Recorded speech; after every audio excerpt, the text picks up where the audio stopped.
चलिए आइए मेरे प्यार प्रछात, आज का इस वीडियो आप सभी बच्चों के लिए काफी खास होने वाला है। और इस वीडियो में हम बात करने वाले हैं फिजिक्स का, वो तमाम सारे 27 प्रश्न बात करने हैं वाले हैं जो आप सभी बच्चों के लिए बहुत ज्यादा खास होने वाले हैं।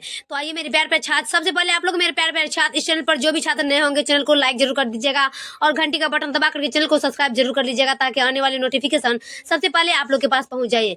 देखिए मेरे प्यारे छात्र, इस वीडियो में हम जो भी प्रश्न का बात करने वाले हैं ये प्रश्न VVI प्रश्न है और सभी छात्र से नम्र निवेदन है कि इस प्रश्न को ज्यादा से ज्यादा और अधिक से अधिक शेयर जरूर करिएगा। तो आइए मेरे प्यारे छात्र, हम ज्यादा टाइम नहीं लेंगे और अपने इस क्लास को फिजिक्स का प्रश्न का स्टार्ट करते हैं। क्या है कि विभव प्रवणता बराबर होता है, विभव प्रवणता बराबर होता है। ऑप्शन नंबर सी लगाएंगे dV/dx। क्या होगा? dV/dx। ऑप्शन नंबर सी लगाएंगे dV/dx। नेक्स्ट देख लेते हैं 2 नंबर का। एक समांतर पट्टिका संधारित्र की धारिता के लिए निम्नलिखित में से कौन सा सही है? कि एक समांतर पट्टिका संधारित्र की धारिता के लिए निम्नलिखित में से कौन सही है? 2 का आंसर होगा option number A. Option number A में क्या दिया गया? E0/A। क्या E0/A? ऑप्शन नंबर ए लगाएंगे। चलिए अगला देख लेते हैं 3 नंबर का, कि एक बिंदु आवेश Q से दूरी पर विद्युत विभव का मान क्या होता है? एक बिंदु आवेश Q से दूरी पर विद्युत आवेश का मान क्या होता है? 3 का आंसर होगा option number A 1/4 pi E0 into Q/R। Option number A. चलिए अगला देख लेते हैं 4 का। R त्रिज्या की पृथ्वी की विद्युत धारिता क्या होती है? R त्रिज्या की पृथ्वी की विद्युत धारिता क्या होती है? 4 का आंसर होगा ऑप्शन नंबर बी 4 पाई E0R। 4 पाई E0R। ऑप्शन नंबर बी लगाएंगे। चलिए नेक्स्ट देख लेते हैं हम 5 का। विद्युत विभव का बराबर होता है मान, विद्युत विभव का बराबर मान होता है W/Q। क्या होगा? W/Q। Option number B W/Q। चलिए अगला देख लेंगे हम 6 का। एक फैराडे ऐप के बराबर क्या होता है? एक फैराडे ऐप के बराबर क्या होता है? 1/CV-1। 1/CV-1। Option number B. चलिए नेक्स्ट देख लेंगे हम 7 का। आवेशिक चालक की स्थितिज ऊर्जा क्या होती है? आवेशिक चालक स्थितिज ऊर्जा की क्या होती है? 7 का ऑप्शन नंबर बी लगाएंगे 1/2 into CV²। 1/2 CV²। Option number B. चलिए अगला देख लेंगे हम 7 का। किसी सूक्ष्म विद्युत द्विध्रुव के मध्य बिंदु से बहुत दूर r दूरी पर विद्युत विभव समानुपाती होता है। क्या कि किसी सूक्ष्म विद्युत द्विध्रुव के मध्य बिंदु से बहुत r दूरी पर विद्युत विभव समानुपाती होता है। 8 का ऑप्शन नंबर सी लगाएंगे 1/r²। 1/r²। Option number C लगाएंगे 1/r²। चलिए अगला देखेंगे 9 का। एक स्टैंड कूलॉम बराबर डैश कूलॉम होता है। एक स्टैंड कूलॉम बराबर डैश कूलॉम होता है। 9 का आंसर लगाएंगे option number D 1/3 into 10⁻⁹। Option number D. चलिए अगला देख लेते हैं हम 10 का। R त्रिज्या के एक गोलाकार चालक को Q आवेश दिया गया है। Q आवेश वाले कण को इसके केंद्र से पृष्ठ तक ले जाने में क्या कार्य करना होगा? कि R त्रिज्या के एक गोलाकार चालक को Q आवेश दिया गया है। Q आवेश वाले कण को इसके केंद्र से पृष्ठ तक ले जाने में किया गया कार्य क्या होता है? 10 का आंसर होगा option number A 0। Option number A लगाएंगे 0। चलिए अगला देख लेते हैं 11 का। जब एक परीक्षण आवेश को अनंत से किसी विद्युत द्विध्रुव के लंब अर्धक के अनुदिश लाया जाता है तब किया गया कार्य क्या होता है? जब एक परीक्षण आवेश को अनंत से किसी विद्युत द्विध्रुव के लंब अर्धक के अनुदिश लाया जाता है तब किया गया कार्य क्या होता है? 11 का ऑप्शन नंबर सी लगाएंगे 0। क्या होगा? 0। Option number C. चलिए अगला देख लेंगे हम 12 का। निम्नलिखित में किस राशि का मात्रक V/M होता है? निम्नलिखित में से किस राशि का मात्रक V/M होता है? 12 का ऑप्शन नंबर डी लगाएंगे। 12 का ऑप्शन नंबर डी विद्युतीय क्षेत्र। क्या होगा? विद्युतीय क्षेत्र। Option number D.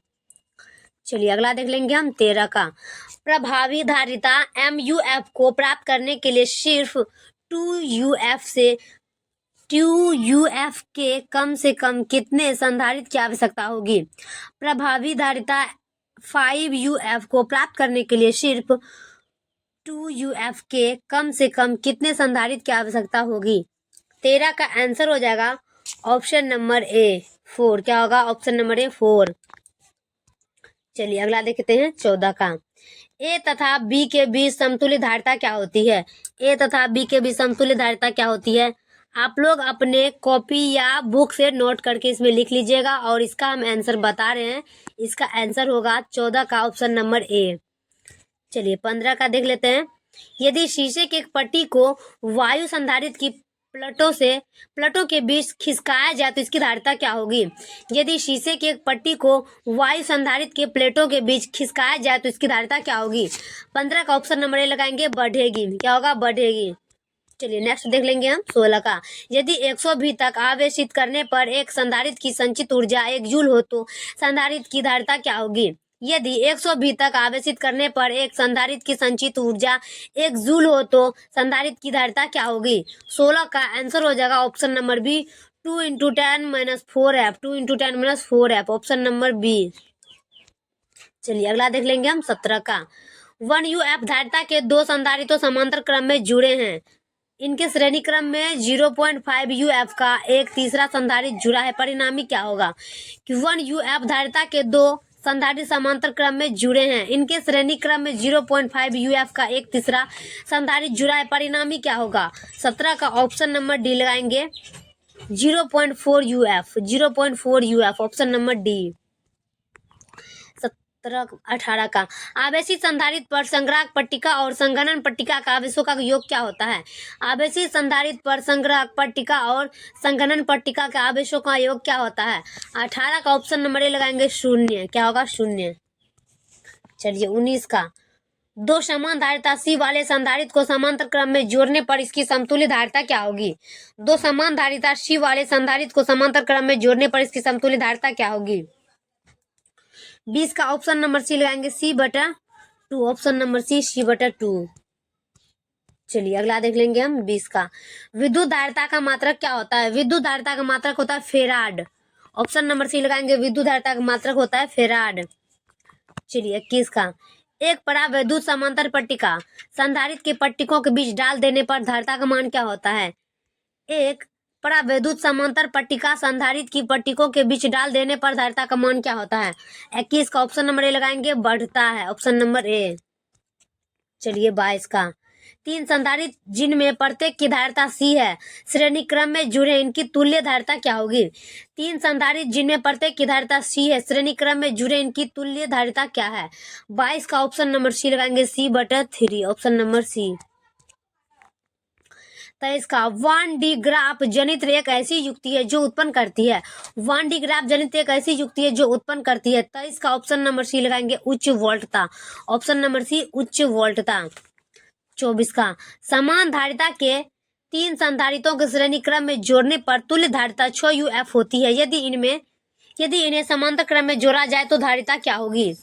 समान धारिता के तीन संधारित्रों को श्रेणी क्रम में जोड़ने पर तुल्य धारिता 6 UF है। यदि इन्हें समांतर क्रम में जोड़ा जाए तो धारिता क्या होगी? 24 का आंसर हो जाएगा ऑप्शन नंबर सी, 54 UF। क्या होगा? 54 UF। ऑप्शन नंबर सी लगाएंगे, 54 UF। चलिए 25 का। धातु का परावैद्युतांक क्या होता है? धातु का परावैद्युतांक क्या होता है? 25 का ऑप्शन नंबर बी लगाएंगे, सिग्मा। ऑप्शन नंबर समानुपाती होता है। ऑप्शन नंबर बी लगाएंगे, समानुपाती होता है। चलिए 26 का। 1 UF धारिता वाले संधारित्र की पट्टिका के बीच 1 वोल्ट विभवांतर रखने पर आवेशित संधारित्र पर आवेश क्या होगा?